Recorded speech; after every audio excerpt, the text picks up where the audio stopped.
নমস্কার বন্ধুরা, কেমন আছো সবাই? আশা করি সবাই ভালো আছো। তা দেখো, আজকে আমি বাজার থেকে ফ্যাসা মাছ কিনে নিয়ে এসেছি, ফ্যাসা মাছের ঝাল করব বলে।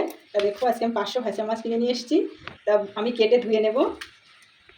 এই যে বন্ধুরা, আমি মাছটা কেটে ধুয়ে নিয়েছি। এবার আমি লবণ হলুদ মাখিয়ে নেব। আগে থেকে কড়াইটা বসিয়ে দিচ্ছি, কড়াইটা গরম হয়ে গেছে। এবার আমি সর্ষের তেল দিয়ে দেবো মাছ ভাজার জন্য।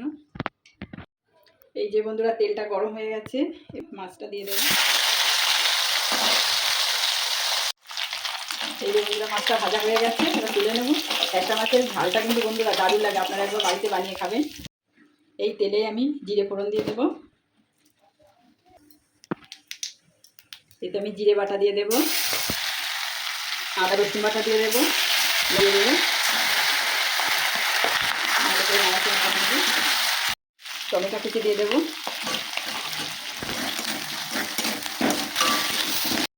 এতে আমি সাদা সর্ষে আর কালো সর্ষে দুটো সর্ষে ব্যবহার করবো।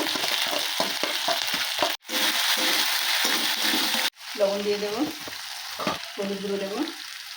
আবার একটু ভালো করে কষিয়ে নেব মশলাটা।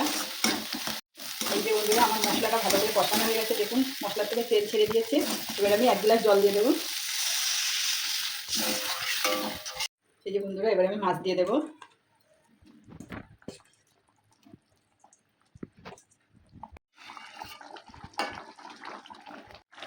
ফ্যাসা মাছের ঝালটা প্রায় হয়ে এসছে, নামানোর মুখে আমি ধনে পাতা ছড়িয়ে দেবো। এবার আমি নামিয়ে দেবো। এই যে বন্ধুরা, দেখুন কত সুন্দর কালার এসছে।